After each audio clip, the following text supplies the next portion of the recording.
Hey there, welcome back to the channel. Today we are diving into a very useful but often overlooked command in Terraform, Terraform Taint. If you have ever needed to terraform to recreate a resource, this command is your go-to solution. So let's take a deep dive into how it works and how can you use effectively in your infrastructure as a code workflows. First, let's understand what tenting means. In Terraform, when you mark a resource as tented, it essentially tells Terraform that the resource is in a bad state or something wrong with it. Maybe it's been manually modified or simply out of sync with your configurations. Tenting a resource forces Terraform to destroy it and recreate it during the next Terraform apply run. So let's have a look in it. Here we will create a Google Cloud Storage bucket and we'll see how Terraform Taint would work on this Terraform resource. I have already logged in to my Google Cloud account, and here you can see in this my first project I do not have any bucket created. I have created one Terraform service account and I have downloaded the key for it. Moreover, I have given storage admin permission to this Google service account. So let's just write down the Terraform configuration. First, we'll write down the Terraform's providers.tf. We'll use Google provider. Here you can see we have already copied the key file of that Google service account, so we'll need to provide this project ID.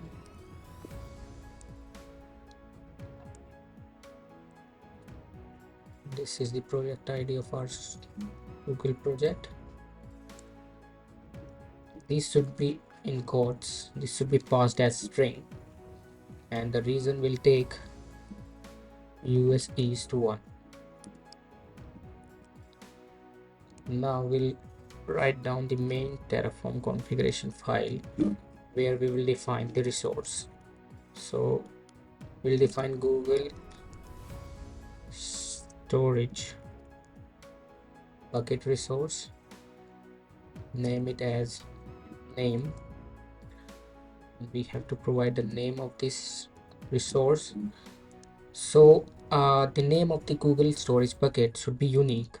So I'm giving the name of our GCP project, which is also unique.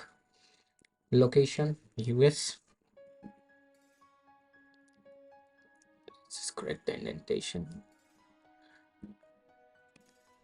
Force, making it force destroy true, and storage class we have to define, giving it as standard storage class.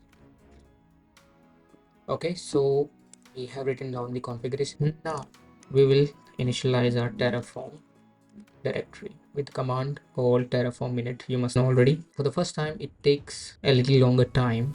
Let's just wait for it for some seconds. Okay, so our Terraform just initialized, and let me just check the formatting. We have just formatted. Let's just validate our Terraform configuration with the Terraform validate command. Okay, so there is something wrong in here. Storage class standard. Okay, this should be in quote. Okay, let's just check again. Yes, now our Terraform configuration is valid. Let's just see the plan.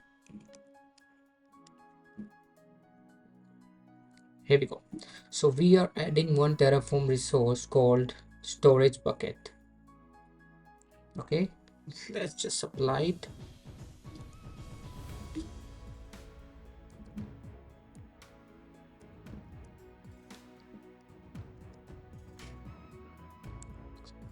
Expand it to really big.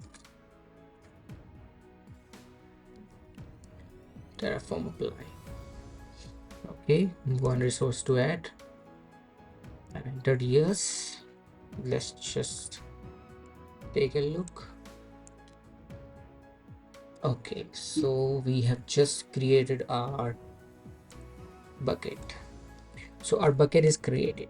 Now there comes the role of Terraform Taint. As I said, Terraform Taint mark a Terraform resource as damaged, delete it and recreate it in the next Terraform apply cycle. First, let's just see how our Terraform apply behaves before tenting our Terraform resource. So you can see there is no change at all in our Google storage bucket. Let me just tent this Terraform resource. We have to provide the full path Google storage bucket dot name. And now our Google storage bucket is tented in Terraform state file.